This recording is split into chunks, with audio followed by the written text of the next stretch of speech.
तेरा कोई बॉयफ्रेंड है कि नहीं?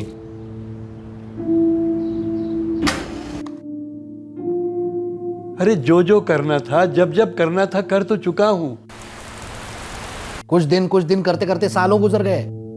गेम मेरे हाथ में।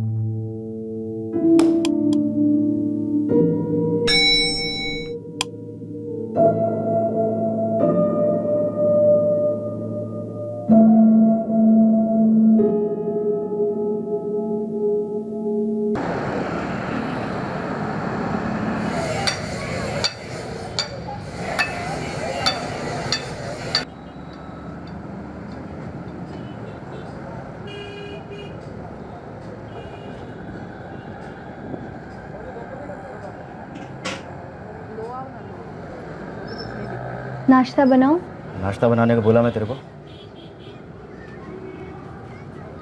चल जा, सुबह सुबह दिमाग खराब मत कर मेरा।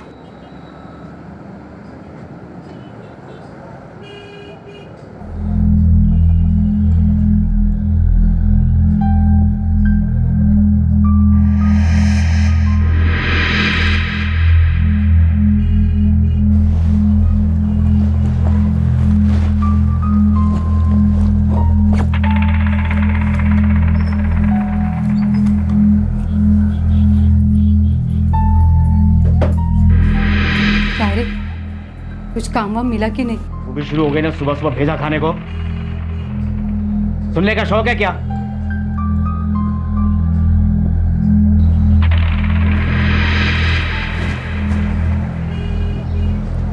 तुम तो कुछ बोलना ही मत बुड्ढे, वरना सन्न करके दूंगा तेरे को मैं।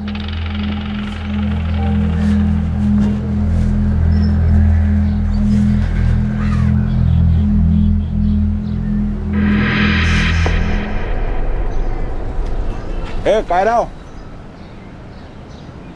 सुबह सुबह बंठन के किधर भाई? शाम को एक पार्टी है, एनआर का तू। पार्टी शाम को है और तो हीरो बन के अभी से घूम रहा। अरे एक मस्त काम मिला है, चलता है क्या तू? माल कितना मिलेगा? एकदम सॉलिड। काय म्हणते? 5 मिनट रुक, मैं शर्ट भी पहन के आता हूँ। सुन, एक जोड़ी कपड़ा साथ में ले ले। क्यों?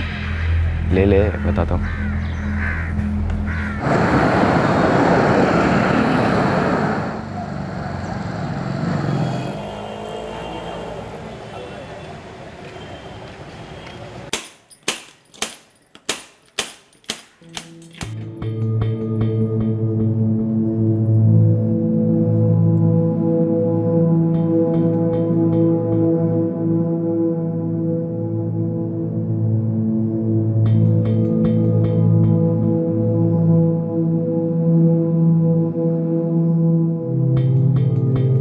बाय आजोबा.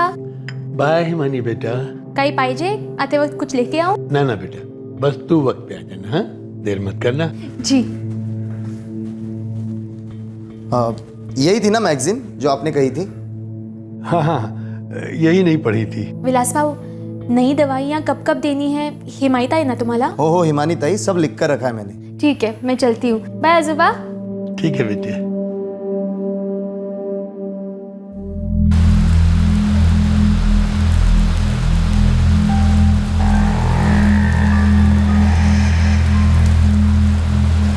क्या काम करना है कुछ तो बता. चल चक्कर मार के आते हैं. अरे कहाँ करना है, क्या काम करना है, पता तो चले कुछ. हाँ, आगे तक चक्कर मार के आते हैं.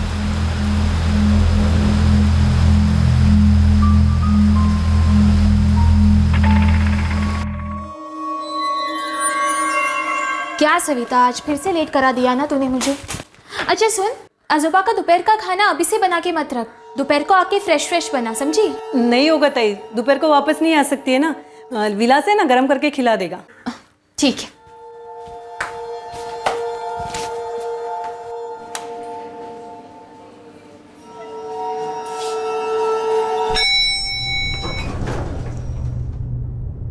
अरे वाह रीमा ताई, बहुत अच्छी लग रही है आज. कुछ स्पेशल है? हाँ, हिमानी आज घर पर पूजा है ना. कौन सी पूजा? ऐसे ही शांति पाठ रखा है.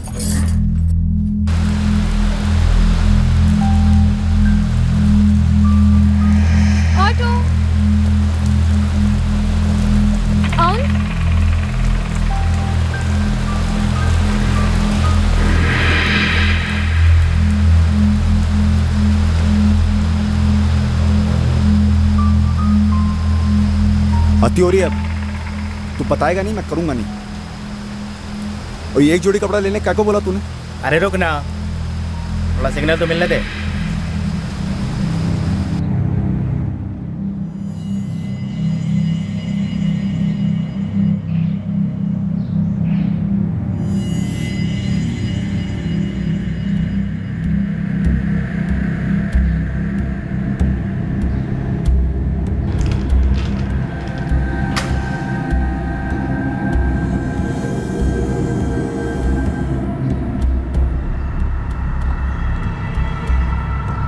चल मिल गया सिग्नल।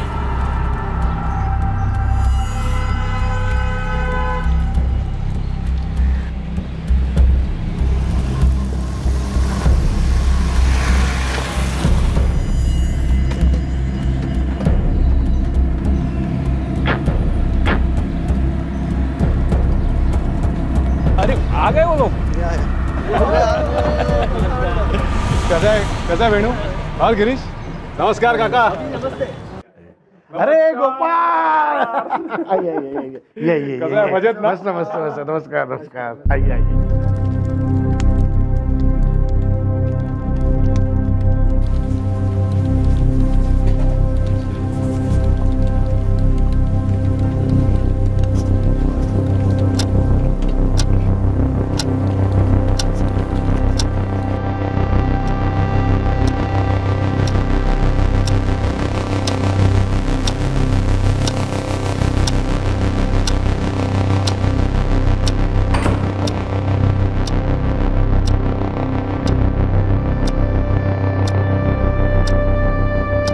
शरण्ये त्र्यंबके गौरी नारायणी नमस्तुते। ओम भौमाय नमः स्वाहा, ओम शुक्राय नमः स्वाहा, ओम ग्रामदेवताभ्यो नमः स्वाहा, ओम ब्राह्मणे नमः स्वाहा।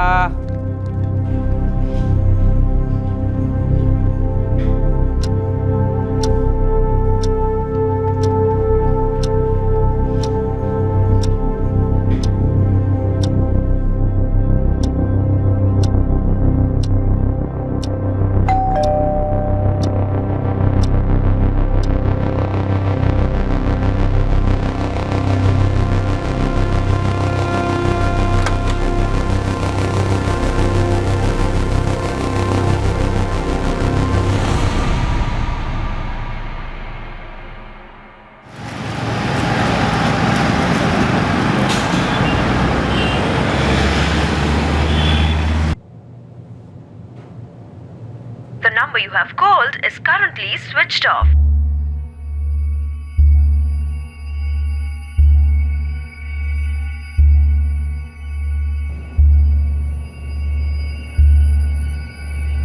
The number you have called is currently switched off.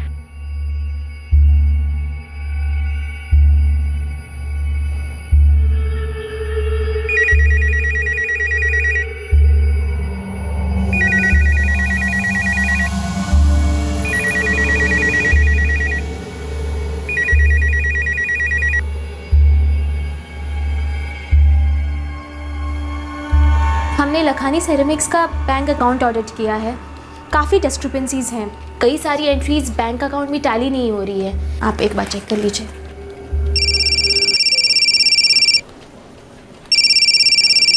Excuse me, मेरी मम्मी का फ़ोन है, क्या मैं ले सकती हूँ? श्योर। कौन सी एड्रेस मैच नहीं कर रही? हेलो आई, काय झालं? बाबा का फोन स्विच ऑफ आ रहा है और विलास का भी फोन स्विच ऑफ है, पता नहीं क्या हुआ। तो आई बैटरी डाउन हो गई होगी। अरे 1 घंटे से ट्राई कर रही हूँ, लैंडलाइन पे भी फोन किया था, सिर्फ रिंग बज रही है, कोई उठा ही नहीं रहा। तो वॉल्यूम बढ़ाकर टीवी देख रहे होंगे। आई मैं थोड़ी देर में आपको फ़ोन करूँ क्या? मैं एक मीटिंग में हूँ, मैं भी आजोबा को ट्राई करती हूँ, ठीक है?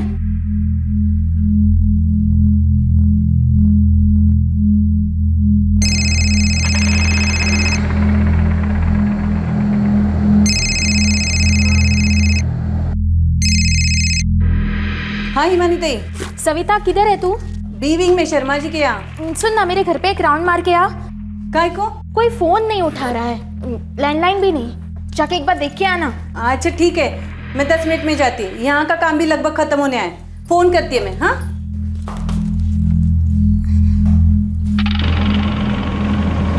आई, मैं ऑफिस से निकल चुकी हूँ, ऑटो में। मैंने सविता को भी बोला है जाके चेक करने के लिए। हाँ हिमानी, मैं भी निकल रही हूँ। मुझे कुछ ठीक नहीं लग रहा है। अरे ऐसे कैसे? दोनों का फोन स्विच ऑफ आ रहा है और लैंडलाइन पे भी कोई फोन नहीं उठा रहा है। आई तो टेंशन मत ले, बस आ जा जल्दी से। हाँ निकलती हूँ।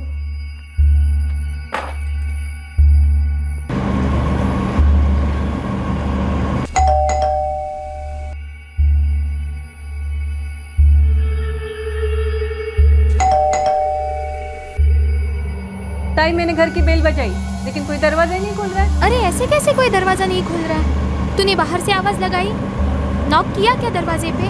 हाँ ताई, 6-7 बार बेल बजाई मैंने। तूने बराबर से देखा क्या? दरवाजा बाहर से बंद है या अंदर से? अंदर से बंद है। ये पुजारी वॉचमैन को भी पूछा मैंने, तो वो बोला कि विलास भी नीचे नहीं आया और साहब भी नीचे नहीं आए। ठीक है, मैं 10 मिनट में पहुंच रही हूँ। भैया जरा जल्दी चलाइए प्लीज।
एक कत्ल के प्लान को अंजाम दिया गया था और प्लान के हिसाब से घर को लूटा भी गया था। यह शातिर ऑपरेशन बहुत ही सुनियोजित, कैलकुलेटेड तरीके से किया गया था ताकि कातिल का खुलासा कभी ना हो सके, और इस केस का खुलासा वाकई में बहुत कठिन साबित होने वाला था।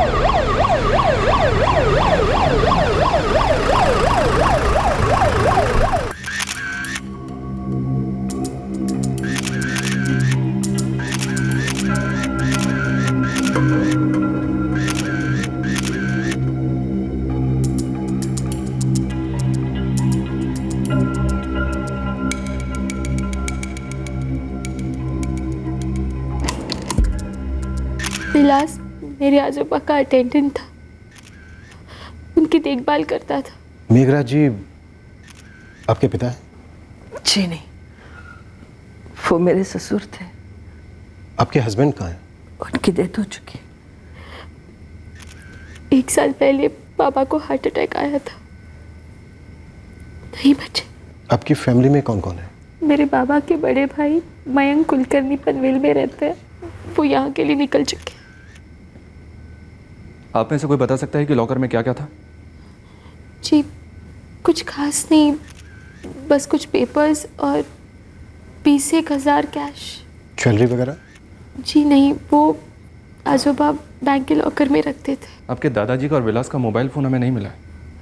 पता नहीं, आजोबा अपना मोबाइल फ़ोन अपने पास ही रखते थे। मैं और आई कब से उन्हें फ़ोन करने की कोशिश कर रहे थे, लेकिन फ़ोन स्विच ऑफ आ रहा था, लैंडलाइन भी कोई नहीं उठा रहा था। सर, दरवाजे पे तोड़कर आने की कोई भी निशानी नहीं है। No forced entry. अच्छा, आपके घर की चाबी किस किस के पास रहती है? 2 सेट से, एक मेरे पास रहती है और एक सेट घर में। विलास कभी कुछ बाहर लेने गया तो यूज करता था। मेघराज साहब महीनों में एक आध बार कभी आते हैं नीचे। और विलास? विलास भाव कभी कभी नीचे आते हैं आसपास की दुकान से कुछ लेने। आ जाया था? बास तो नहीं देखा साहब। मेघराज जी के घर में कौन कौन आया था? कोई नहीं आया था साहब। रजिस्टर देख लीजिए, सीसीटीवी भी है सर। चेयरमैन या सेक्रेटरी को बुलाओ। जी साहब। मैं पूरा दिन घर पर ही थी सर। शाम को मार्केट गई थी सब्जियों के लिए। 20 मिनट। अर्चना जी, जब आप पूरा दिन घर पर ही थी तब भी आपने कुछ नहीं सुना? कुछ नहीं सुना सर। वैसे भी वो ऊपर नार्वेकर फैमिली की यहाँ पूजा थी तो श्लोक चल रहे थे जोर जोर से। ये नार्वेकर कौन से फ्लैट में रहते हैं? 503 5वें माले में।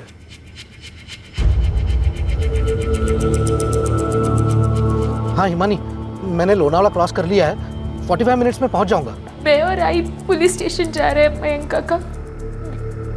यहाँ घर पे उनकी पूरी टीम है, चेकिंग चल रही है। ठीक है, तो मैं सीधा पुलिस स्टेशन पहुंचता हूँ। आई, मैं विलास के घर वालों को भी बता दूं।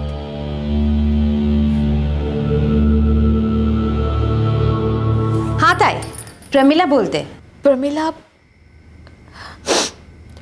हमारे घर में अटैक हुआ है। आजोबा और विलास। क्या हुआ उन्हें? दोनों को मार डाला। विलास नहीं रहा।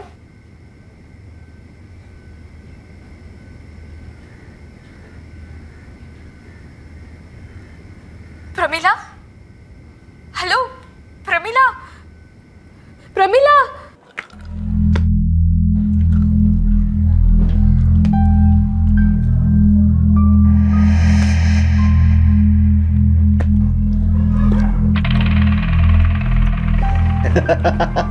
अरे गेम मेरे हाथ में।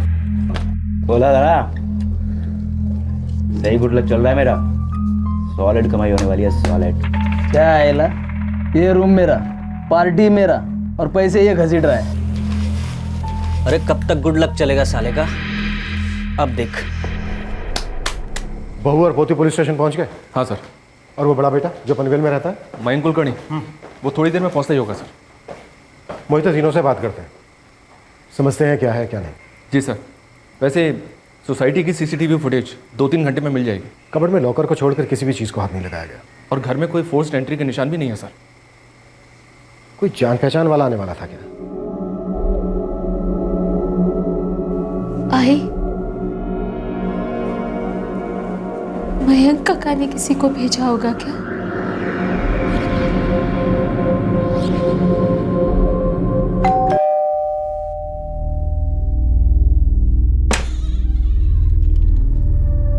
नमस्ते सर। नमस्ते।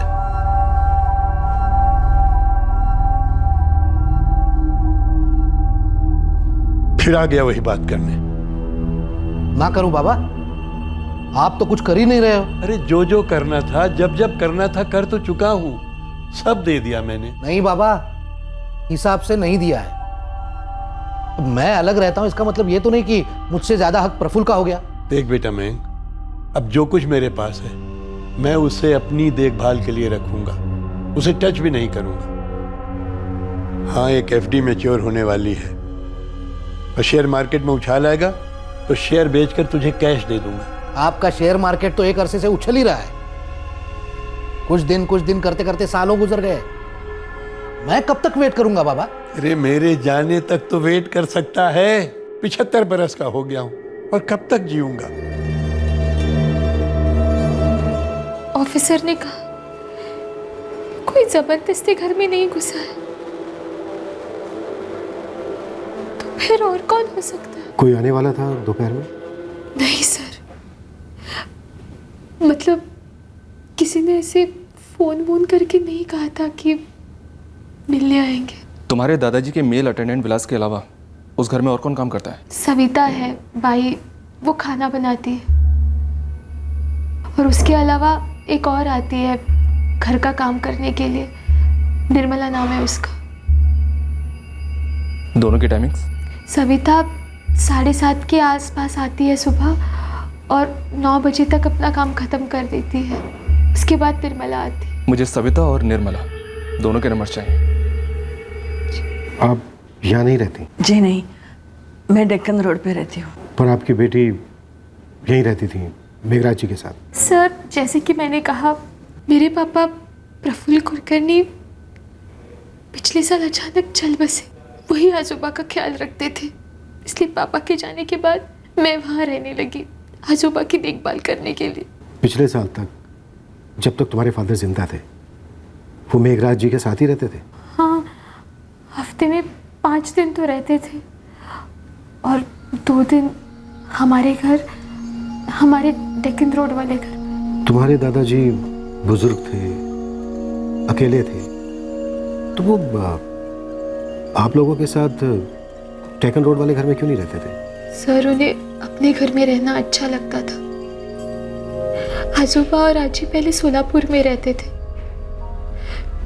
3 साल पहले आजी की डेथ हो गई, तो आजोबा ने सोलापुर का बंगलो बेचकर यहाँ पुणे में घर ले लिया। हम तो पहले से यहाँ थे, डेक्कन रोड पे हमारे घर में। तुम्हारे फादर के बड़े भाई, तुम्हारे काका मयंक कुलकर्णी पनवेल में रहते हैं। जी सर। कहाँ है मेरे बाबा? उनकी बॉडी कहाँ है? पोस्टमार्टम में। आप मयंक कुलकर्णी? कुछ बताएंगे भी, ये सब कैसे हुआ? मुझे मेरे बाबा को देखना है। एक डबल मर्डर केस। कुछ जाहिर संदिग्ध थे, उनके जाहिर मकसद थे, लेकिन संदिग्ध और मकसद को जोड़ने वाली सड़क पर अतीत के कदमों को ट्रैक करना होता है, जो आखिरकार जुर्म और मुजरिम दोनों पर रोशनी डालते हैं। किसी भी तहकीकात में कभी कभी मकसद गुमराह करते हैं, फिर वो भले कितने ही ऑब्वियस क्यों न नजर आ रहे हों।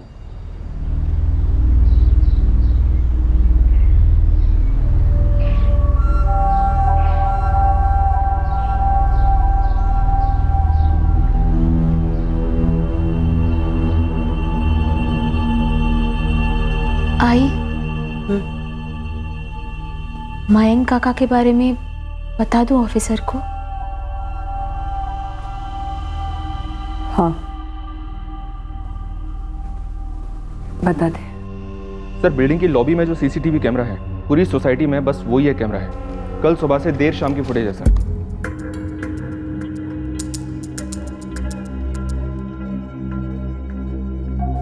ये रीमा नार्वेकर है सर, फ्लैट नंबर 503 में रहती है, जिसके यहाँ पूजा थी।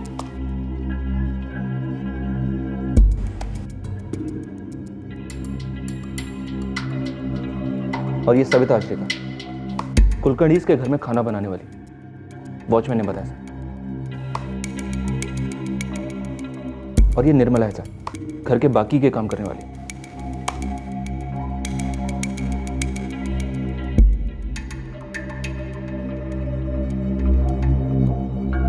सर, उस दिन ये सारा ग्रुप पूजा के लिए आया था नार्वेकर फैमिली के यहाँ, फ्लैट नंबर 503 में, मेघराज कुलकर्णी के फ्लैट के 1 फ्लोर ऊपर।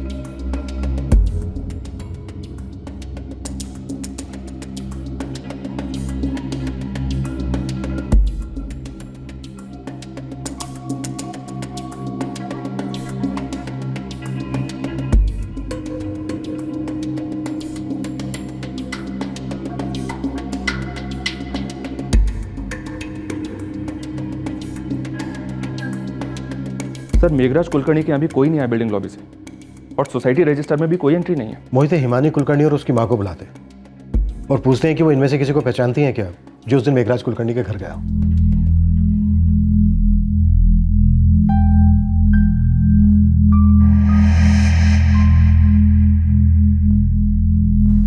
सर, हम इनमें से किसी को नहीं पहचानते। ये वो सारे लोग हैं जो उस दिन आपकी बिल्डिंग में आए थे। लेकिन हम इनमें से किसी को नहीं जानते, सिर्फ रीमा को जानते हैं, क्योंकि वो हमारे ऊपर वाले फ्लैट में रहती है, और कुछ बिल्डिंग में रहने वाले लोग।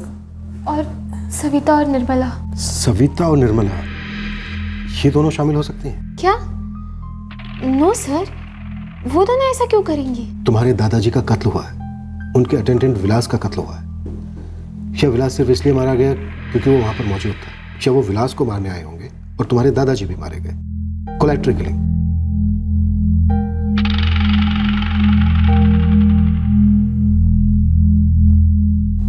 क्या बात है हिमानी, कुछ कहना चाहती हो? सर, मेरे मयंक काका मेरे आजोबा की जान खा रहे थे पैसों के लिए। कौन से पैसे? सर, जैसे कि मैंने आपको बताया, वो सोलापुर का बंगलो बेच के जो पैसे मिले थे, वो पैसे। मैं किसी और के पैसे मांगने नहीं जाता था। वो जायदाद पुश्तैनी नहीं थी। बेचने के बाद उसके 3 बराबर के हिस्से हुए थे। एक हिस्सा मेरे छोटे भाई प्रफुल्ल को गया था, दूसरा हिस्सा मेरे बाबा का, और तीसरा हिस्सा मेरा था जो मेरे बाबा मुझे दे नहीं रहे थे। मैं अपने पैसे मांगने जाता था सर। जो दे नहीं रहे थे? कुछ दिए थे, लेकिन काफी सारा बाकी था। जो बाकी थे वो नहीं दे रहे थे? नहीं, बाबा कहते थे कि उसकी एफडी बनी है, एफडी मैच्योर होने के बाद दे देंगे, और कुछ पैसे शेयर में डाले थे, तो वो कहते थे कि शेयर के भाव बढ़ेंगे तो बेच बाच कर दे देंगे मुझे अपना हिस्सा। लेकिन ऐसा हो नहीं रहा था सर। मोटे तौर पर आपके बाबा आपको पैसे नहीं दे रहे थे। आप कहना क्या चाहते हैं? आप अपने बाबा से पैसे मांगने पूरे झुंड के साथ आते थे। पूरी झुंड? जब आप अपने बाबा से पैसे मांगने आते थे, अकेले आते थे? कुछ लोगों के साथ नहीं आते थे? 2-4 दोस्त आते थे मेरे साथ। झुंड कैसे हुआ? लेकिन कभी आपने हिमानी को इन्फॉर्म नहीं किया कि आप अपने 2-4 दोस्तों के साथ उसके दादा से मिलने आ रहे हैं, और आप हमेशा हिमानी के ऑफिस जाने के बाद ही आते थे। तो आप कहना क्या चाहते हैं? सब उस दिन सुबह के बाद दोबारा वापस वहाँ गई ही नहीं मैं। दरअसल मैं किसी भी दिन सुबह के बाद वापस जाती ही नहीं हूँ साहब। दूसरे घर के भी काम होते हैं ना। उस सोसाइटी में तुम कितने घरों में काम करते हो सर? 4 घर में साहब। उस दिन भी मैं मेघराज साहब के घर से निकली और 3 घर में काम पूरा किया। फिर शाम को हिमानी ताई का फ़ोन आया कि जाके घर पे देख ले क्या बात है, कोई फ़ोन नहीं उठा रहा है। तो तब मैं शाम को वहाँ गई थी साहब। सर, अपने बाबा से मिलने के लिए मैं अपनी भतीजी की परमिशन क्यों लूँ? आप अपने बाबा से मिल रहे एक ख्याल रखने वाले बेटे की हैसियत से नहीं, बल्कि पैसे मांगने वाले लेनदार की हैसियत से मिलना चाहते थे, वो भी 2-4 दोस्तों के साथ। सर, हर एक की अपनी अपनी जिंदगी होती है, मजबूरी होती है। मेरा छोटा भाई प्रफुल्ल, ये हिमानी का बाबा, वो यहीं पुणे में रहता था, इसलिए वो बाबा का हालचाल पूछने, उनकी मदद करने जा पाता था। अब मैं दूर रहता हूँ, इसमें मेरी गलती है क्या? तो वैसे भी आप पूछना क्या चाहते हैं? साफ साफ पूछिए ना। क्या आपने अपने बाबा का कत्ल किया पैसों के लिए? क्या करवाया? उनके अटेंडेंट विलास का भी? मुझे लग ही रहा था कि आप लोग ऐसा स्टूपिड सा शक मुझ पर कर रहे हैं। लेकिन एक बात बताइए सर, अपने बाबा को मार कर या मरवा कर मुझे पैसे कैसे मिलते? आप उनके बेटे हो, और इस वक्त इकलौते जीवित बेटे। कुदरती तौर पर मेरे बाबा चंद दिनों के ही मेहमान थे। उनके देहांत के बाद उनकी सारी संपत्ति मुझे वैसे ही मिल जाती। मैं ये मर्डर वर्डर का क्यों सोचता, वो भी अपने बूढ़े बाबा का? और कुछ नहीं। बॉडी कब मिलेगी? जल्दी। कितनी जल्दी? बहुत जल्दी।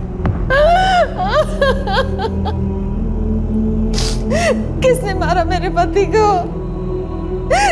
कौन थे वो लोग? संगाना मैडम। अभी तो कुछ पता नहीं चल पाया प्रमिला।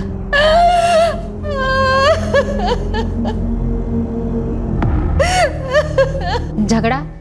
कैसा झगड़ा साहब? बूढ़े मालिक मेघराज के साथ या उसके सहायक विलास के साथ? साहब, किसी से भी पूछो, मैंने हमेशा काम से काम रखा है, कभी किसी के साथ कोई झगड़ा नहीं हुआ है। उन दोनों को किसने मारा निर्मला? मैं तो उस दिन काम करके चली गई थी, सुबह आके देखा तो पता चला कि ऐसे ऐसे करके हुआ है। साहब, किसी को भी पूछो। 6 घरों में मैं डेली काम करती हूँ, लेकिन कभी किसी ने शिकायत नहीं की, गाली नहीं दी, कुछ भी नहीं किया। पर मुझे कैसे पता कि साहब और विलास को किसने मारा? दोनों की मौत के बीच मुश्किल से मिनटों का फर्क रहा होगा। मौत की टाइमिंग डॉक्टर? करीबन दोपहर 12 से 1 के बीच। डाइनिंग टेबल पर खाना लगा हुआ था, अनटच्ड। इस बात की पूरी पॉसिबिलिटी है कि हत्यारे 2 या 2 से ज्यादा थे। मेघराज कुलकर्णी और विलास दोनों का अलग अलग कमरों में कत्ल किया गया, वो भी लगभग एक साथ। सोचने वाली बात यह है कि कातिल फ्लैट में दाखिल हुए तो हुए कैसे?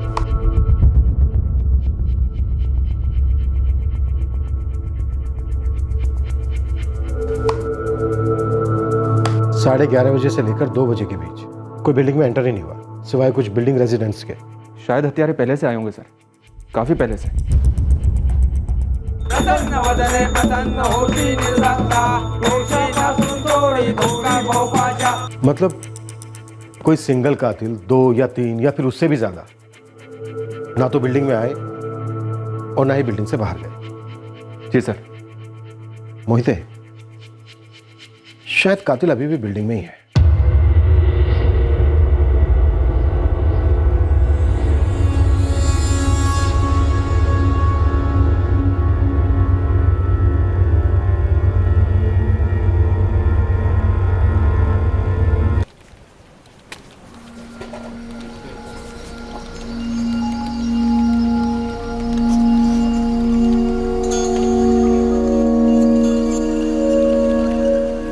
मानी, तेरा कोई बॉयफ्रेंड शॉयफ्रेंड है कि नहीं? आप जैसा कोई मिला नहीं आजोबा। चल झूठी कहीं की, तू एकदम जिद्दी है, बिल्कुल अपनी दादी की तरह। उन्हीं का खून है ना? वो तो मैं हूँ।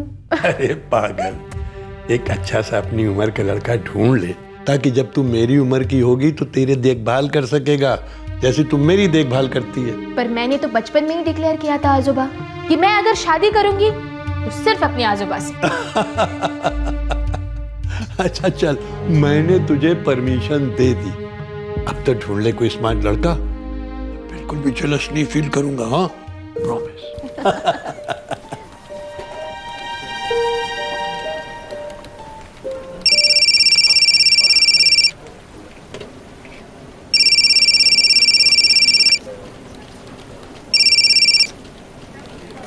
हेलो। तुम्हारे दादाजी और ऊपर के फ्लैट में जो नार्वेकर फैमिली रहती है, उनके बीच कोई अनबन, किसी तरह का कोई झगड़ा था? नार्वेकर फैमिली? उस दिन जिनके घर में पूजा थी, जिस दिन मर्डर हुए। सर, हर 3 महीने में एक बार हमारे घर कोई ना कोई पूजा होती है। एग्जैक्टली आप जानना क्या चाहते हैं? एग्जैक्टली काफी कुछ जानना है हमें, इसलिए फोन पर बात करने के बजाय आप हमारे क्राइम ब्रांच ऑफिस आ जाइए। सर, मैं सब समझ रहा हूँ, लेकिन एक बात कह देता हूँ, मेघराज कुलकर्णी और विलास के मर्डर केस में मेरा या मेरी फैमिली का दूर दूर तक कोई कनेक्शन नहीं। हम भी तो नहीं कह रहे हैं कि कोई कनेक्शन है, हम तो बस आपसे चंद सवाल पूछना चाहते हैं ताकि हमारी गलतफहमी दूर हो जाए, इसलिए आ जाइए।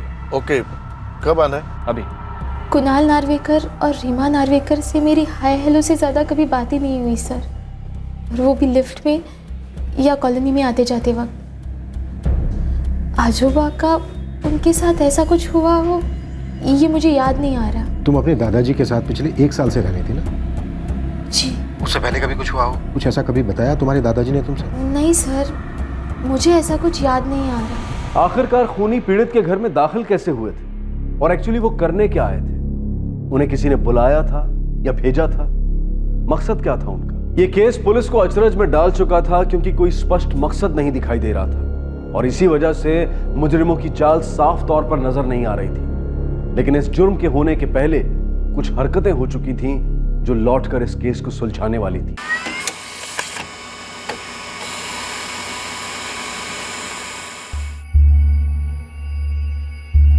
प्रमिला, आपको आपके पति का शव जल्दी मिल जाएगा। मॅडम, कोणी मारले माझा नवऱ्याला? सांगा ना मॅडम, कौन थे वो लोग? अभी कुछ बता नहीं सकते, तहकीकात जारी है। अभी ये पता नहीं चल पा रहा है कि इस कांड में असली निशाना आपके पति थे या उनके सेठ।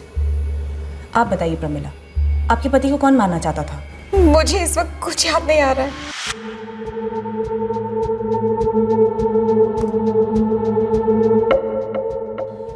ये गोपाल है, गोपाल जाधव, मेरे एजेंसी का सप्लायर है। किस चीज की एजेंसी? मैं पीवीसी पाइप का डीलर हूँ। और ये बाकी के लोग कौन है? ये रवि शेट्टी है, ये गिरीश पवार है, ये वेणु है, ये सारे मेरी एजेंसी के सप्लायर्स हैं। और ये दोनों कौन है समझ में नहीं आ रहा है। ये दो की तो सिर्फ पिक दिख रही है।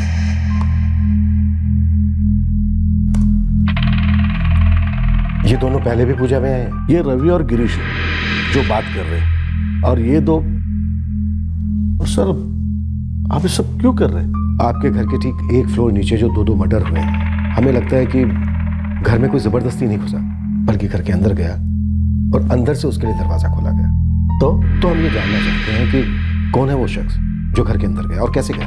आप मुझे क्यों पूछ रहे हैं? हमें लगता है उस दिन पूजा में जो आपके घर लोग आए थे, उन्हीं में से किसी ने मर्डर किया। क्या? आपके घर की पूजा को आड़ बनाकर कोई मेघराज कुलकर्णी के घर गया। कैसे सर? उस घर में कत्ल करने वाला मेरे घर आया ही कैसे? और उन्हें पता कैसे चला कि मेरे घर पूजा है? उस दिन पूजा में जो लोग आए थे, वो आपको याद है कौन कौन आए थे? जी नहीं, एकदम सबको याद नहीं कर पाऊंगा, मेरी पत्नी से पूछना पड़ेगा। आप अपनी पत्नी से बात कीजिए और एक लिस्ट बनाइए कि आपके घर उस दिन पूजा में कौन कौन आए थे, और खास करके वो जो मेघराज कुलकर्णी की फैमिली को भी जानता हो।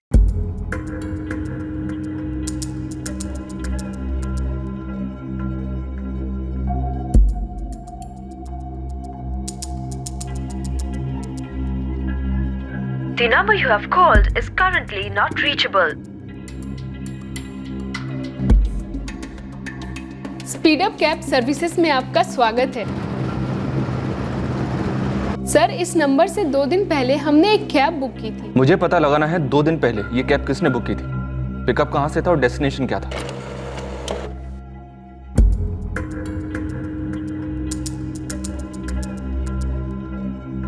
सर, मेघराज कुलकर्णी के नंबर से एक कैब बुक की गई थी।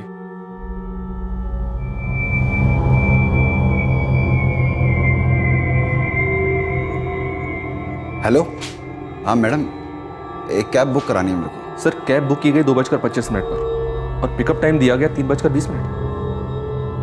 55 मिनट का कैब। इस कैब ड्राइवर महेश राज ने अपने मोबाइल नंबर 44453789 से मेघराज कुलकर्णी के फोन पर 3 बार कॉल किया सर। एक 2:45 पर, दूसरा 2:55 और तीसरा 3:05। और बुकिंग करने वाला था निखिल चौहान। जी हाँ सर। सर, हो सकता है ये निखिल चौहान और शायद उसके साथीदार 3:20 तक वहीं इंतजार करते फ्लैट में। 3:20 तक नहीं, 3:15 तक, क्योंकि पूजा खत्म होने के बाद 3:15 बजे नार्वेकर के घर से लोग बाहर आए। निखिल चौहान और उसका साथीदार पूजा खत्म होने का इंतजार कर रहे थे। वो भीड़ में शामिल हुए ताकि सीसीटीवी कैमरा में अलग से ना दिखे। इस वक्त हमारे पास एक ठोस लीड है, निखिल चौहान। और कैब ड्राइवर महेश राज। एक बात तो पक्की है मोहित, उस दिन मेघराज कुलकर्णी के घर पर कम से कम एक कत्ल करने की प्लानिंग तो की गई, या फिर खुद मेघराज कुलकर्णी। सिवाय लॉकर के घर में किसी भी चीज को नहीं छुआ गया, किसी भी चीज को डिस्टर्ब नहीं किया गया। लॉकर वाली कबर्ड में भी कुछ और नहीं ढूंढा गया, उसका सिर्फ लॉकर लूटा गया। शायद हत्यारे पूरे घर से अच्छी तरह से वाकिफ थे सर। वैसे कॉम्बिनेशन तो और सारे हो सकते हैं इस केस के, पर मुझे लगता है कि असली टारगेट मेघराज कुलकर्णी था और लॉकर को लूटना महज एक दिखावा है सर। असली मकसद तो कत्ल करना था। अपोजिट भी उतना ही मुमकिन है मोहित। हो सकता है असली टारगेट विलास भोसले था।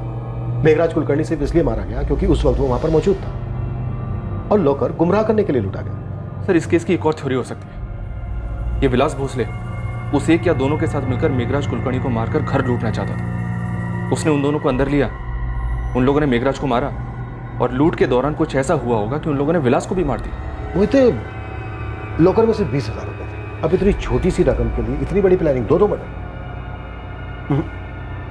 मोहित, एक काम करते हैं, कैब ड्राइवर को उठाते, शायद ये हमें निखिल चौहान तक ले जाएगा। कहीं ऐसा ना हो सर, ये निखिल चौहान नाम ही झूठा हो। जो आदमी विक्टिम के घर में बैठकर उसी के मोबाइल फोन से कैब बुक करने की डेयरिंग कर सकता है, मुझे नहीं लगता वो झूठा नाम यूज करेगा। हो सकता है उसका असली नाम निखिल चौहान है।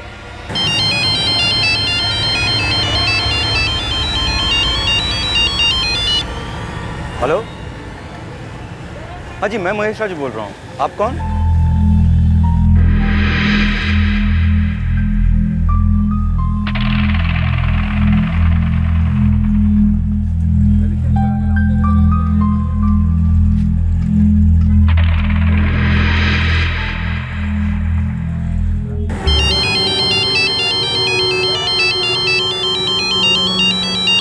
हेलो, हाँ जी, मैं महेश राज बोल रहा हूँ। महेश राज तेरा असली नाम है? हाँ सर।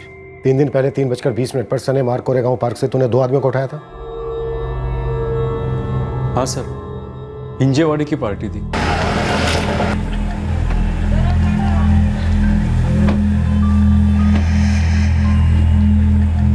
एक 128 हुआ सर।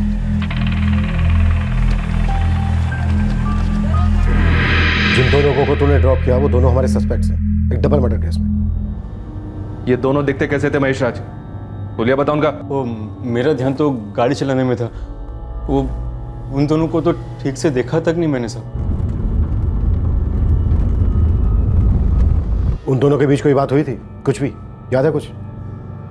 नहीं साहब। महेश, तूने 3 बार उसको कॉल किया था जिसने कैब बुक की थी। पहले 2:45 को, फिर 2:55 को और उसके बाद 3:05 को। ऐसा क्यों? वो साहब, बुकिंग में उन्होंने मुझे साने मार्ग बोला था, मगर डिटेल एड्रेस मुझे पता नहीं चल रहा था, इसलिए मैंने प्रॉपर एड्रेस जानने के लिए उनको कॉल किया था। तो उन्होंने मुझे कहा कि तू वहीं पे रुक जा। वहीं रुको, हम आ रहे हैं। साहब जल्दी आइए, देखिए हमको 15 मिनट से ज़्यादा वेट करना अलाउड नहीं है। और ऐसे ही वेटिंग चलता गया साहब, और मैंने उनको 3 बार कॉल भी किया था, तो उन्होंने मुझे कहा कि तू वहीं पे रुक जा, और इसीलिए मैं कंपनी में फ़ोन करने ही वाला था, लेकिन उसी वक्त वो लोग वहाँ पे आ गए।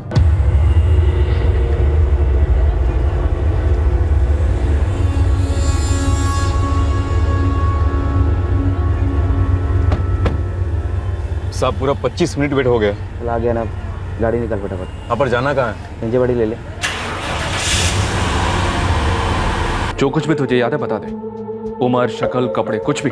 उन लोगों को पिकअप करने से पहले मैंने 4 पिकअप किए थे, उनके बाद और 5 पिकअप किए थे। शक्ल वगैरह कहाँ याद रहती है साहब, अपना भी दिमाग है, कैमरा तो है नहीं।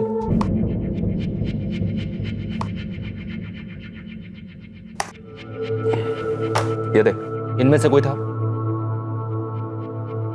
इनमें से कोई नहीं था साहब। ये 2 जो पीठ दिखा के खड़े हैं, ये वो है क्या? साहब इनके तो चेहरे नहीं दिख रहे। हमारा स्केच आर्टिस्ट आएगा अभी, तू जो बताएगा उसके हिसाब से वो इनका स्केच बनाएगा। दिमाग पर जितना जोर डाल सकता है डाल, इनका स्केच बनवाने में हमारी मदद कर। और याद रख, 2 लोगों का कत्ल हुआ है। वासांसी जीर्णानि यथा विहाय नवानि गृणाति नरोग्य प्राणी तथा शरीराणि विहाय जिन्नन्नि संयति नवानि देहि नयनं छिन्दन्ति शस्त्राणि ननं दहति पावक नाचयनं क्लदन्त्यापो नाशोचयति मारुतः। ओम ब्रह्मा मुरारी स्फुरान्तकारी भानु शशि भूमि सूतो बुधश्च गुरुश्च शुक्रो शनि राहु केतव सर्वे ग्रह शांतिकरा भवन्तु, सर्वे ग्रह शांतिकरा भवन्तु। ओम ध्वा अंतरिक्ष शांति प्र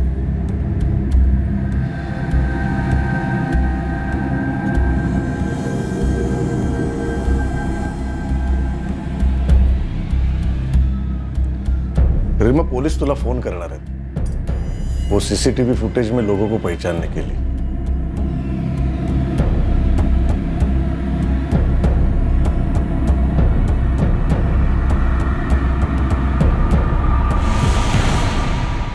हिमानी, बाबा की विल कहाँ है? उन्होंने कोई विल बनाई भी थी या नहीं? मुझे नहीं पता कि उन्होंने कोई विल बनाई थी या नहीं। उनके बैंक लॉकर में चेक करना होगा। और कब चेक करोगी बैंक लॉकर? मयंक काका, 13वीं तो हो जाने दो। इतने दिन मैं यहाँ रुक नहीं सकता, अगले 3 दिन मैं हूँ यहाँ। चेक करो और बताओ मुझे कि विल में क्या लिखा है बाबा ने।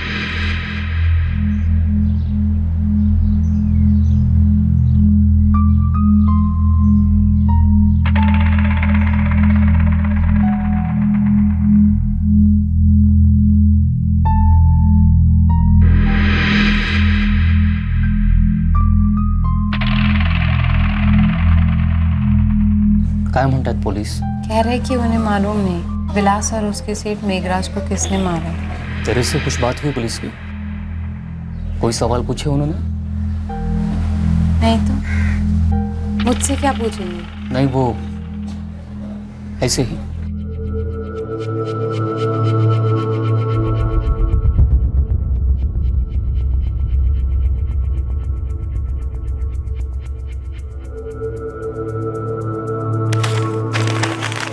ऐसे नहीं चलेगा, तो सोचो, जोर दो, कुछ तो याद करो।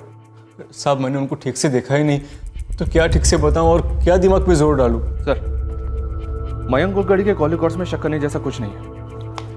मतलब तगड़ी प्लानिंग की है इसकी कातिल ने? जी हाँ सर, और ये कैब ड्राइवर भी ज़्यादा कुछ काम का नहीं लगता है। हिस्ट्री शीटर से बात हुई? जी हाँ सर, कम से कम 2 दर्जन हिस्ट्री शीटर को राउंड अप किया है, पर किसी ने भी ऐसी सुपारी की कोई खबर नहीं सुनी। इस वक्त हमें इतना मालूम है कि 2 कातिल थे, जिसमें से एक का नाम था निखिल चौहान।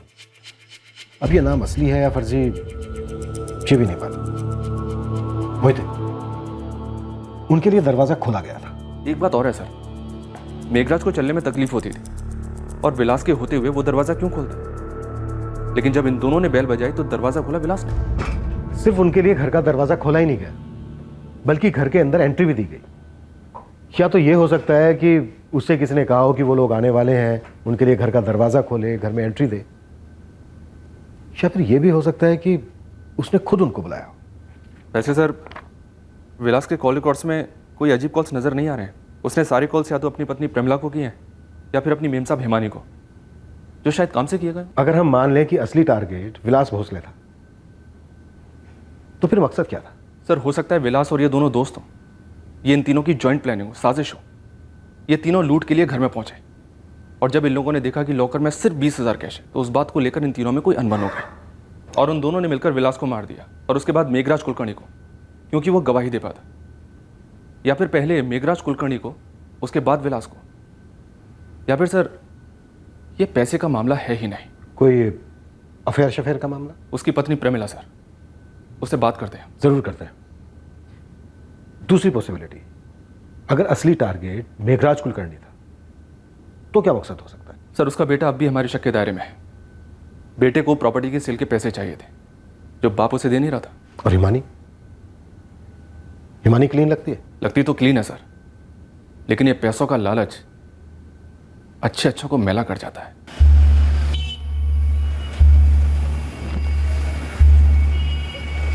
ऑटो।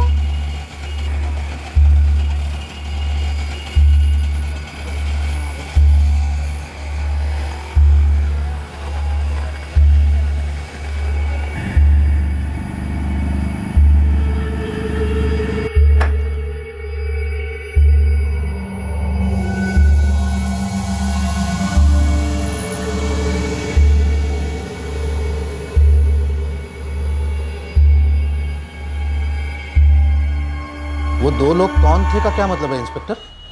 मतलब क्या कहना क्या चाहते हैं आप? मैं ये कहना चाहता हूं, वो दो लोग आपके दोस्त जो आपके साथ आते थे जब आप अपने पिता से मिलने आते थे, कौन है? बस मेरे दोस्त हैं इंस्पेक्टर। उनका उस वक्त काम होता था तो मेरे साथ पुणे आते थे और साथ में लौट जाते थे। मुझे आपके उन दोनों दोस्तों से मिलना है मैम जी। सॉरी इंस्पेक्टर, 1 महीने से ज्यादा का फुटेज रखना मतलब हमें कई हार्ड डिस्क खरीदनी पड़ेगी, इसलिए हम कुछ दिनों से ज्यादा का फुटेज रखते ही नहीं। सॉरी सर, मुझे उन लोगों के बारे में नहीं मालूम जो मयंक काका के साथ आते थे। मेरे घर पे होते हुए तो वो लोग नहीं आते थे ना। इसका मतलब तुम्हारे मयंक काका जिन दो लोगों को हमारे सामने पेश करेंगे, हमें मान लेना होगा कि वही दो लोग थे। अब इसके बारे में मैं क्या कह सकती हूँ सर? वो तो आरजूबा थे और विलास भाव, जो उन लोगों को जानते थे जो मयंक काका के साथ आते थे। पर अब वो दोनों ही नहीं रहे। मेरी भतीजी गेम खेल रही है। उसने पुलिस को बोला है कि मेरे साथ मेरे दो दोस्त आते थे पापा से मिलने, इसलिए अब पुलिस तुम दोनों से मिलना चाहती है। तो पुलिस को क्या कहेंगे भैया?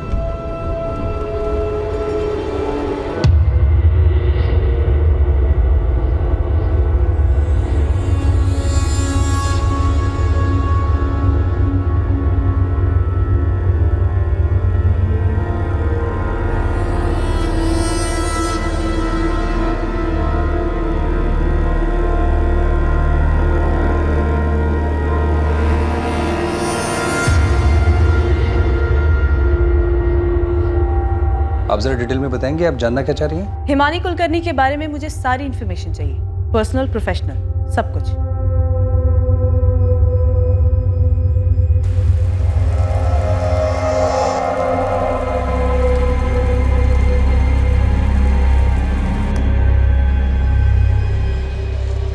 सर मुझे नहीं मालूम ये दोनों कौन है। स्ट्रॉन्ग डाउट है हमें, यही दोनों हैं जिन्होंने मेघराज कुलकर्णी और विलास भोसले का कत्ल किया है। दरअसल रीमा जी उस दिन ही आपकी पूजा मंडली के साथ अंदर दाखिल हुए ताकि सीसीटीवी में पता ना चले। फिर कत्ल करने के बाद काफी देर तक ये कुलकर्णी के फ्लैट में इंतजार करते रहे और जैसे ही आपके घर की पूजा खत्म हुई और भीड़ नीचे आने के लिए बाहर निकली तो ये दोनों भी उसी भीड़ में शामिल हो गए, सीसीटीवी को पीठ दिखाकर। सर मैंने पहले ही कहा था कि उस दिन हमारे घर में काफी लोग आए थे। ऐसे में मुश्किल होता है कि सब पर नजर रखना या फिर पूछना कि भाई आप कौन हो। ऐसा भी हो सकता है कि पूजा शुरू होने के बाद कोई आकर बैठा हो, या फिर ऐसा भी हो सकता है कि हमारे घर कोई आया ही ना हो, बाहर ही हो। सिर्फ लॉबी से अंदर आने के लिए या बाहर जाने के लिए हमारे घर आई भीड़ का इस्तेमाल किया हो। अच्छा रीमा जी, उस दिन आपने किसी ऐसे को देखा जो आपकी पहचान का नहीं था? मेरा मतलब जैसे देखकर आपको खटका हुआ कि ये कौन है और आपकी पूजा में क्या कर रहा है? नहीं सर, मैं भी तो मेरे हस्बैंड के साथ पूजा में ही बैठी थी, और अगर कोई ऐसा होता तो अभी तक आपको बता दिया होता। उस दिन आपके घर में जितने भी लोग आए थे, आप उन सब की एक लिस्ट बनाइए। मुझे उन सब की सारी डिटेल्स चाहिए, उनके फोन नंबर, उनके पते और उनका आप लोगों से क्या रिश्ता है।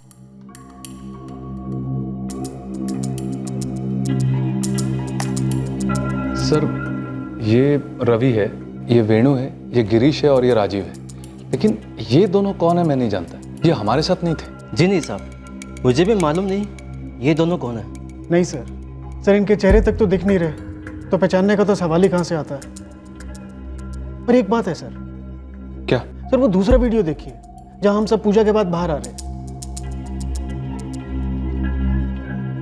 सर एक बात नजर में आई, सर वो देखिए, सर इन दोनों के कपड़े बदले हुए हैं, लेकिन मुझे डाउट है ये वही दो लोग हैं जो अंदर आते समय थे।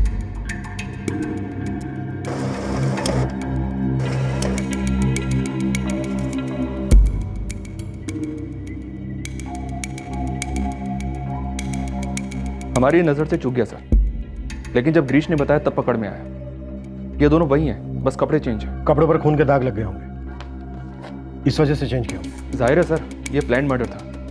ये लोग अपने साथ एक्स्ट्रा कपड़े लेकर आए थे, काम किया, कपड़े चेंज किए और उसके बाद भीड़ में शामिल हो गए। गारंटी इन लोगों को पता था कि पूजा होने वाली है, इस तरह से अंदर जाना है और इस तरह से बाहर निकलना है। कत्ल तो इन दोनों ने ही किया है, लेकिन मास्टरमाइंड कातिल कोई और है। सर हिमानी और उसकी माँ गायत्री दोनों का बैकग्राउंड चेक किया, लेकिन सर शक करने जैसा कुछ मिला नहीं। और सर कांस्टेबल स्मिता को विलास भोसले की पत्नी परमिला की ड्यूटी पर लगा दिया था, लेकिन सर वहां भी कुछ खास नहीं मिला। कहीं ना कहीं से कुछ ना कुछ तो मिलना चाहिए। अभी तक ना हमें कातिलों का पता है और ना ही कत्ल के मकसद का। हमें मालूम है सर कि ये एक प्लान मर्डर था और 99% विलास ने ही उन दोनों कातिलों के लिए दरवाजा खोला है। विलास या तो इनसे मिला हुआ था या फिर इन्हें जानता था। शायद ये दोनों कातिल इस घर में पहले भी आ चुके थे। मैं निकल रहा हूँ, काम पे जाना है। मैं अभी थोड़ी देर और सोऊंगा। तुम दोनों तो अभी शाम तक उठने वाले हो नहीं, आके मिलता हुआ।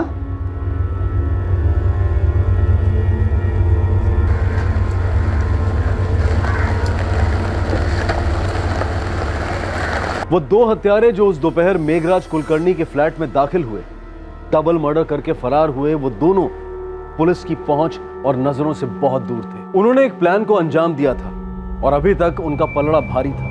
वो दोनों पुलिस की रडार में तो थे, लेकिन पुलिस को उन तक पहुंचने में बहुत देर लगने वाली थी। लेकिन अब इन दोनों की मोडस ऑपरेंडी, जुर्म के लिए अपनाया गया तरीका पुलिस के सामने लगभग आ ही चुका था। Auto on.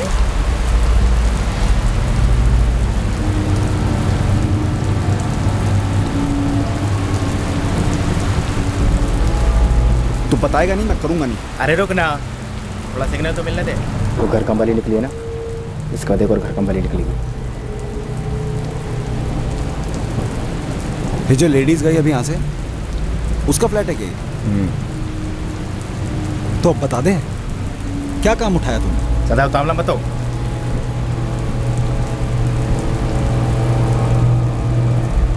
वो देख, एक और कम वाली आ गई।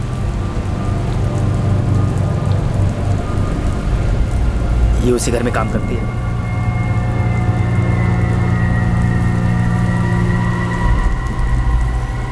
अब आधे घंटे में एक और भाई आएगी, घर कम वाली।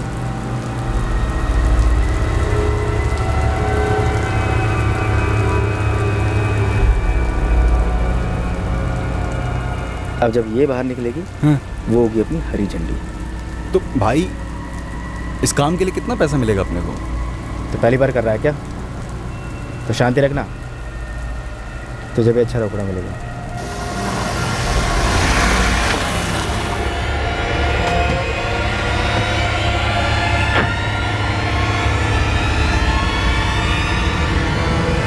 हम जल तो वो लोग आ गए। यार वेणु, कैसा है वेणु? और गिरीश काय काका काय म्हणताय? चला वही नहीं, या चला। रास्ता क्लियर है, हम लोगों को इन लोगों के पीछे चलते रहने का। जैसे ही वो लोग लोगी में पहुंचे, टर्न मारने, समझा क्या?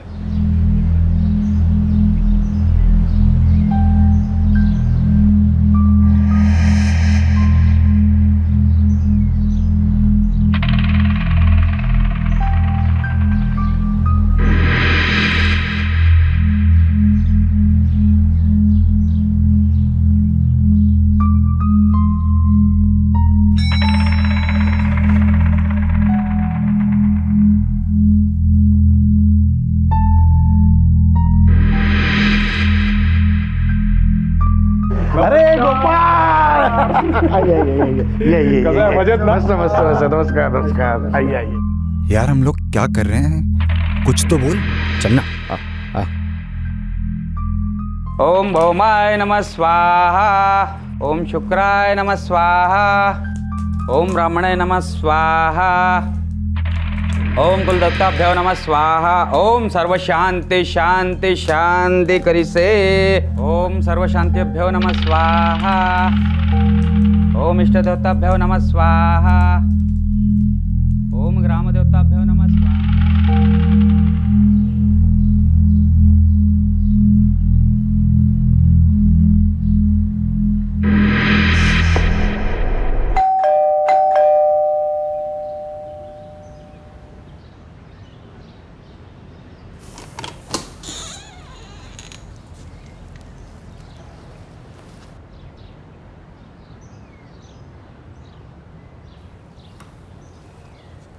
अभी तो सोए है सेठ।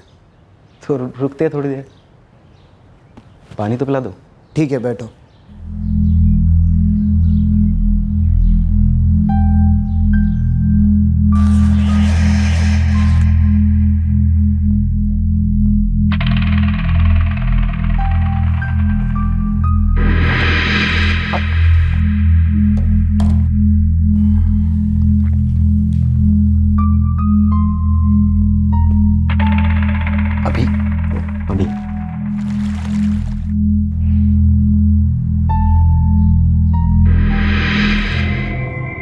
तो बोल दे, तू एक जोड़ी कपड़ा तैयारी में लेकर आया, मेरे को बोला लाने के लिए।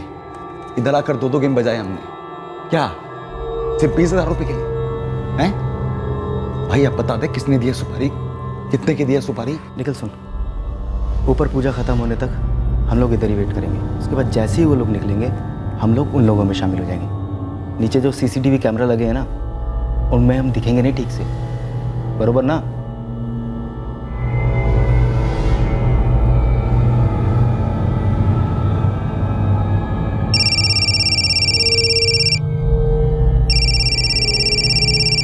कैब वाले का होगा, उसको बोल रुकने को, हम लोग आ रहे हैं।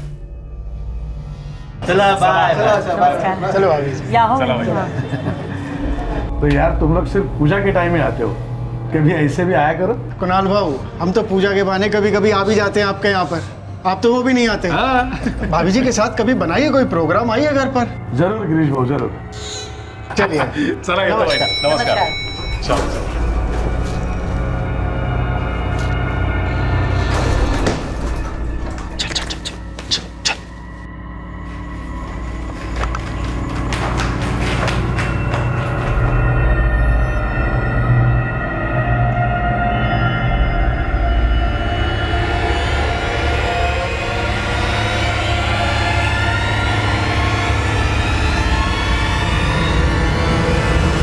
दोनों हत्यारों में से एक ऐसा था जिसे मालूम नहीं था कि उसे हत्या में शामिल होना है और क्यों हो रही है हत्या।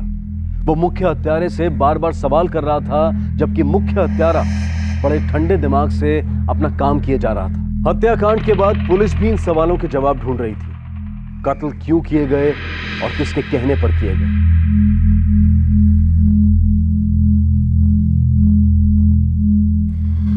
नहीं सर, हम इनमें से किसी को नहीं पहचानते। लेकिन वो थे तो पहचान वाले। उन्हें घर के अंदर लिया गया, एंट्री दी गई और उस वक्त घर में 2 ही लोग थे, तुम्हारे दादा और विलास। अब तुम्हारे दादा ने तो दरवाजा खोला नहीं होगा। नहीं सर, आजोबा बीमार रहते थे, वो दरवाजे तक तो नहीं आ पाते। तो जाहिर सी बात है दरवाजा विलास ने खोला होगा। वो तुम्हारे दादाजी की पहचान के थे या फिर विलास की, जिसके चलते वो घर के अंदर आए।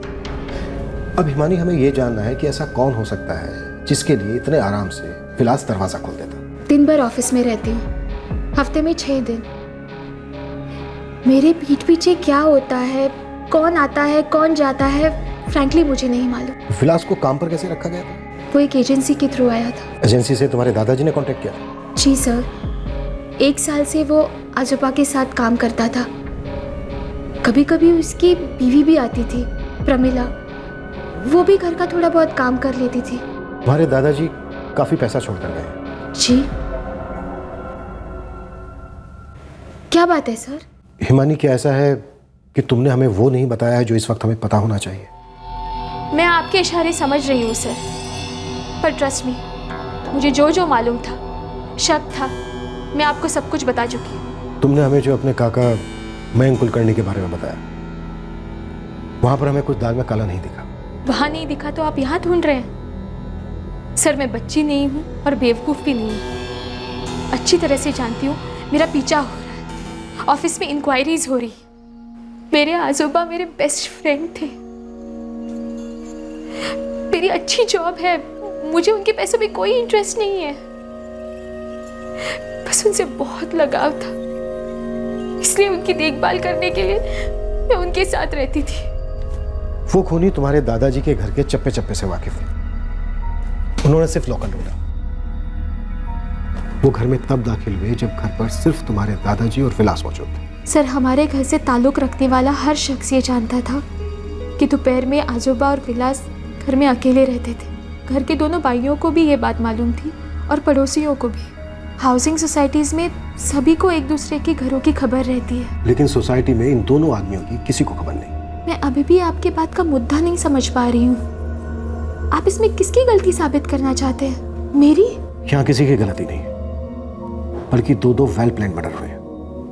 और मैं ये जानना चाहता हूँ वो शख्स कौन है जो तुम्हारे दादाजी के घर से खुद के घर की तरह वाकिफ था, लेकिन इतनी नफरत भरी थी उसके अंदर, या फिर लालच, कि उसने घर के मालिक को ही मार दिया और साथ में उनके अटेंडेंट विलास को भी। जो भी है वो, उन्हें पकड़ लीजिए सर, और हो सके तो मेरे सामने लेके आइए। मैं भी जानना चाहती हूँ उससे कि ऐसा क्या किया था मेरे आजोबा ने उनके साथ। विलास के बारे में सुन के बहुत दुख हुआ सर। तुम्हारी एजेंसी उसे प्लेस करती थी, तो जरा रिकॉर्ड्स देखकर बताइए, कोई रेड मार्क है या कोई क्रिमिनल एक्टिविटी? बिना रिकॉर्ड देखे ही बोल सकता हूँ सर। विलास जैसा अटेंडेंट था ही नहीं। पेशेंट ठीक हो जाते थे फिर भी उसको नहीं छोड़ते थे। और मेघराज कुलकर्णी तो बड़े आदमी थे, उन्हें बेस्ट अटेंडेंट चाहिए था, इसलिए मैंने विलास को उनके पास भेजा था। साहब मुझे नहीं मालूम ये दोनों कौन है। विलास के कोई दोस्त ऐसे दिखते हैं? साहब मेरे पति के दोस्त वगैरह नहीं थे, वो पूरा टाइम अपने काम में ही लगे रहते थे। हाँ कभी बात करते थे तो अपने बड़े भाई मनोज से। क्या कहना चाहोगे मनोज? क्या बोलूं मैं साहब, भगवान का आदमी था मेरा भाई। कभी कभी शनिवार या रविवार को घर पे आता था, मिलते, बात होती। विलास का कोई दोस्त नहीं था? वो तो मैं कह नहीं सकता साहब, लेकिन उसके पास टाइम ही कहाँ था, हमेशा काम में ही दिल लगा था और कोई आदतें भी नहीं थी उसकी। उसको कोई क्यों ऐसे मार डालेगा, ये मैं सोच भी नहीं सकता। साहब कैसे भी करके दोनों को धर लो साहब, कितनी बेरहमी से मेरे पति को मारा। आखिर क्या दुश्मनी निकाल रहे थे वो लोग, मैं जानना चाहती हूँ, उनके चेहरे देखना चाहती हूँ। नहीं साहब, पहले कभी देखा नहीं इन्हें। याद करो सविता, कभी कोई मिलने आया हो विलास से या तुम्हारे साहब मीग्रा से? ऐसा है ना साहब, एक बार मैं किचन में घुसी ना तो एक ही घंटे में फटाफट पूरे दिन का खाना बनाती थी और वहाँ से निकलती थी, फिर से नहीं लौटती थी साहब। और बाहर कौन आया गया मुझसे कुछ लेना देना नहीं था ना साहब, कसम से कहती हूँ साहब, मैंने कभी किसी को देखा नहीं साहब, मैं बस काम से काम रखती थी साहब।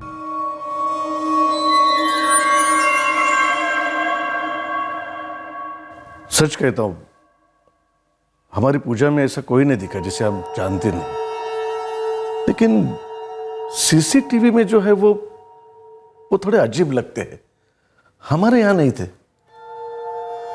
और दरअसल हम लोग पूजा के काम में बहुत बिजी भी थे। कितनी अजीब बात है ना, वॉचमैन ललित भी यही बता रहा था कि उसने भी उन दोनों को कभी नहीं देखा। पर ऐसा कैसे, मतलब कोई आता है चुपके से खून करता है, आराम से चला जाता है, किसी ने कुछ देखा नहीं सुना नहीं। हिमानी क्या सोच रही हो? कुछ नहीं, बस ऐसे।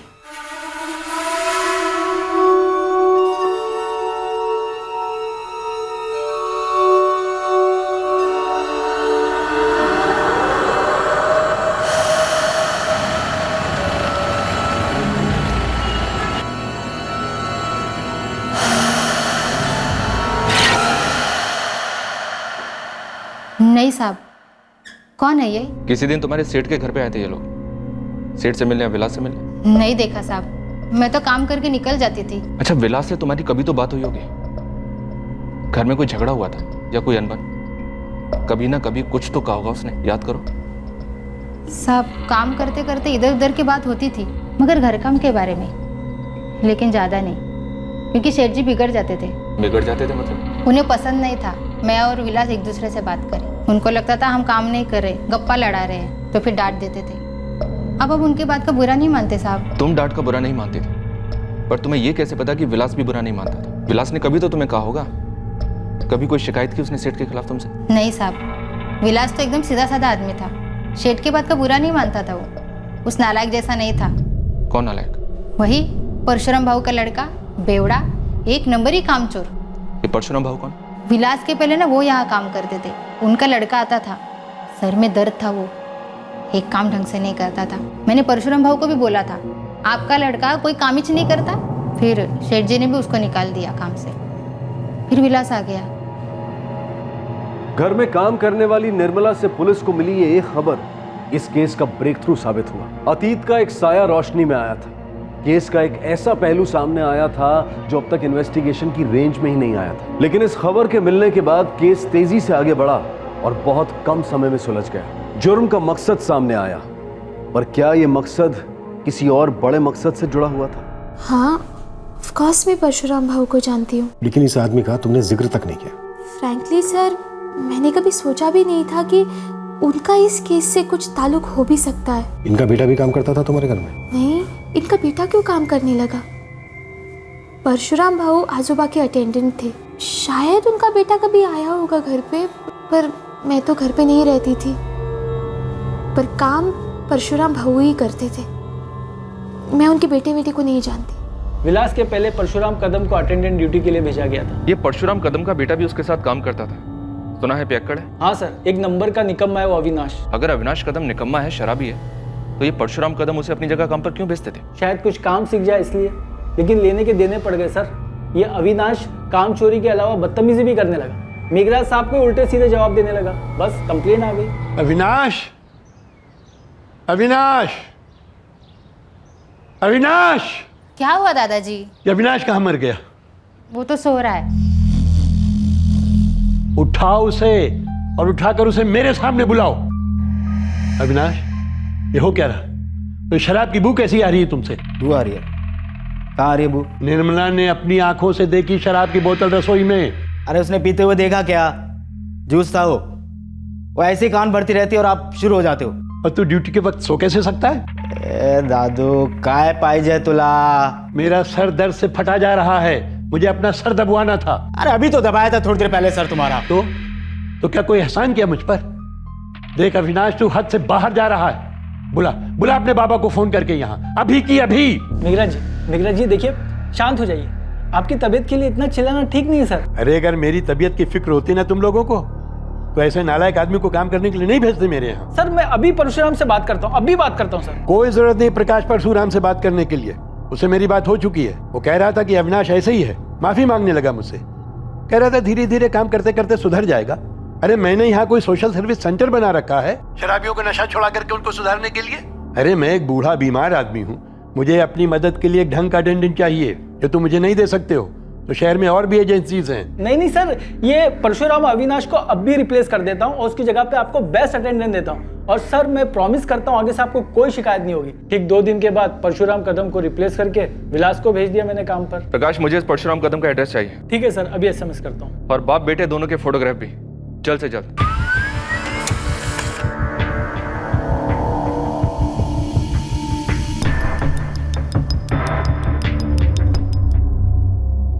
जी नहीं, मुझे ये बात पहले मालूम नहीं थी सर। ये बात तब की होगी जब मैं अपने पापा के घर में रहती थी। मुझे यहाँ आए बस 1 साल हुआ है। जब मैं आजोबा से मिलने आती थी तब परशुराम भाऊ से मिलती थी। पर ये इनका बेटा अविनाश, इसे मैंने पहले कभी नहीं देखा है। लेके आओ दोनों को। 5 दिन से उसने घर पे मुंह नहीं दिखाया साहब, हम सब परेशान हैं। अविनाश के सारे दोस्तों के नाम और पते बताओ। उसका तो एक ही दोस्त है साहब, दारू। जो उसको दारू पिलाता है दोस्त बना लेता है, शराबी कहीं का। वैसे इस बार क्या कर दिया साहब उसने? मेघराज कुलकर्णी और विलास भोसले, नाम सुना ही होगा। जी बिल्कुल, मैं उनके यहाँ काम करता था, सुना है उनका मर्डर हो गया है। हाँ, और इन दोनों के मर्डर में तुम्हारा बेटा अविनाश सस्पेक्ट है। अगर तुम उसे कहीं भी छिपा रहे हो तो बता दो, ये डबल मर्डर है। ये क्या कर दिया अविनाश ने? परशुराम जल्दी पता बता उसका। अगर मुझे पता चलेगा तो आपके पास घसीट कर लाकर डाल दूंगा साहब। हमारे आदमी तुम्हारे घर पे और तुम सब पे नजर रखेंगे। बस एक बात याद रखना, उसकी मदद की तो कानून से तुम्हें कोई मदद नहीं मिलेगी। साहब, इस अविनाश कदम को मेरे लड़के ढूंढ रहे हैं, लेकिन आपने जो उसका दूसरा साथीदार बताया था, निखिल चौहान, हाँ, वो चाय की टपरी पर चाय पी रहा है।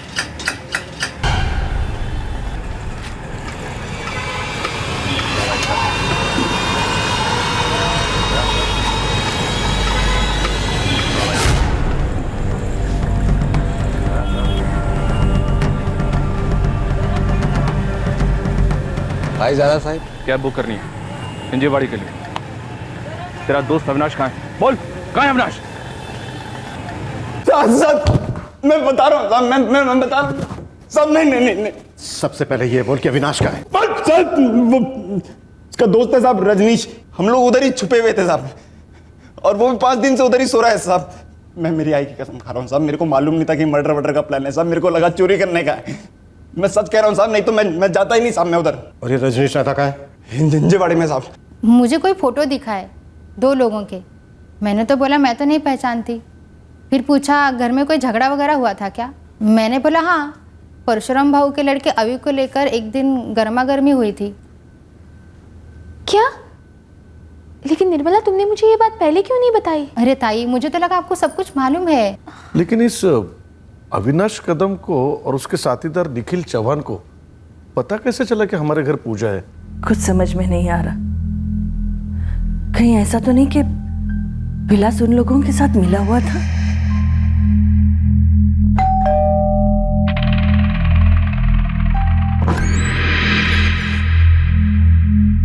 कितना पिएगा और कितना सोएगा अविनाश?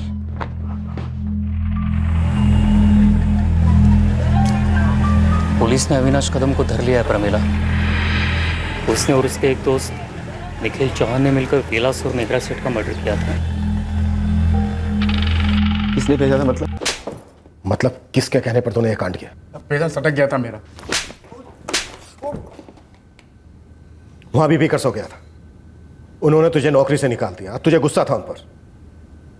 लेकिन कत्ल करने का आइडिया किसका था? पैसे किसने दिए? नाम बोल उसका। उस बुड्ढे की वजह से कहीं काम नहीं मिल रहा था मेरे को। जिंदगी खराब की ना मेरी। रोज नशे में जाएगा तो कौन काम पर रखेगा?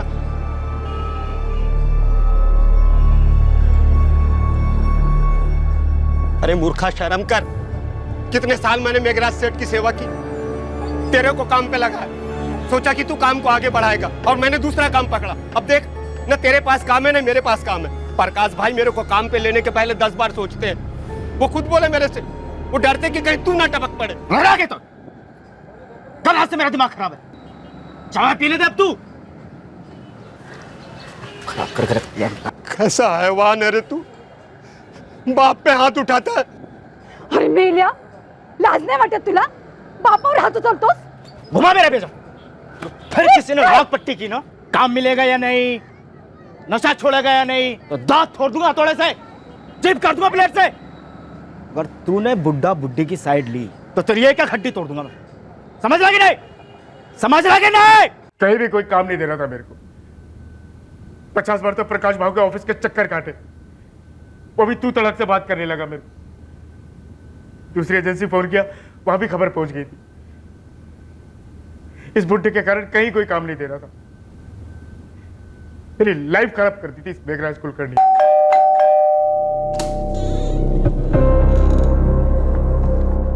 अरे अविनाश, तू इधर? मेघराज सेठ कशा है? सेठ अच्छे है, पर तू इधर कैसे? वो मैं इधर से गुजर रहा था तो सोचा दादू का आशीर्वाद लेता जाऊं। पर अभी तो सोए सेठ। तो बैठता हूँ थोड़ी देर। विलास बाबू, मैं एकदम बदल गया हूँ। मेरे को दादू को बस एक बात बोलने का है। दादू ने जो मेरे को सबक सिखाया ना, मेरी लाइफ एकदम बदल गई।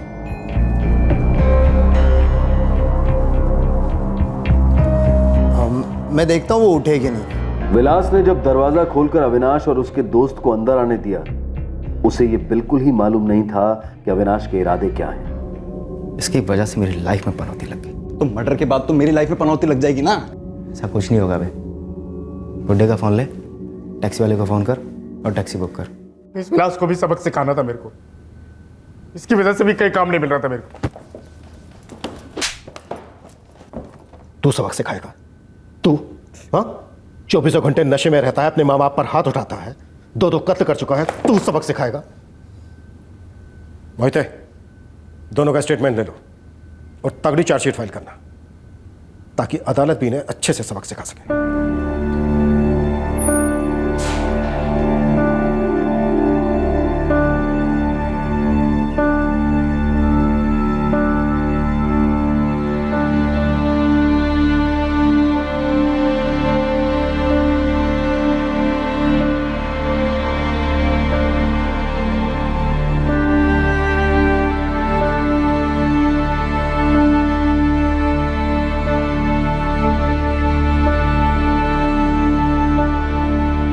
मेघराज और विलास से जुड़े सभी लोग शॉक्ड रह गए इस डबल मर्डर के पीछे के राज को जानकर। विलास भोसले ने दरवाजा खोलकर एक ऐसे आदमी को अंदर आने दिया जिसके दिलो दिमाग में सिर्फ नफरत का लावा उमड़ रहा था, और सीधे साधे विलास को जरा सी भनक तक नहीं थी कि अगले चंद मिनटों में क्या होने वाला था। रही बात बिल्डिंग में आयोजित पूजा की और उस पूजा के मेहमानों की आड़ में कातिलों के बिल्डिंग में दाखिल होने और वहां से भाग निकलने की, तो ये महज एक इत्तेफाक था। अविनाश ने लोगों को बिल्डिंग के अंदर जाते हुए देखा और उसी वक्त सोच लिया कि इसका फायदा उठाया जाए, और वाकई में इस वजह से पुलिस को उन तक पहुंचने में देर हुई। एक कुंठित नाराज कर्मचारी का गुस्सा आसानी से पकड़ में नहीं आता, लेकिन किसी के लिए दरवाजा खोलना या ना खोलना, ये फैसला करना उतना भी मुश्किल नहीं है। अब मैं अनूप सोनी आपसे इजाजत लेता हूं, फिर मुलाकात होगी अगले एपिसोड में एक और चौंका देने वाले केस के साथ। तब तक सुरक्षित रहें और सतर्क रहकर एक अच्छे नागरिक का फर्ज अदा करें, और देखते रहें क्राइम पेट्रोल सतर्क। सबक एक को सीख हम सबको। जय हिंद। क्राइम पेट्रोल के और भी दिलचस्प कहानी देखने के लिए हमारे चैनल को सब्सक्राइब करें और बेल आइकॉन दबाना न भूलें।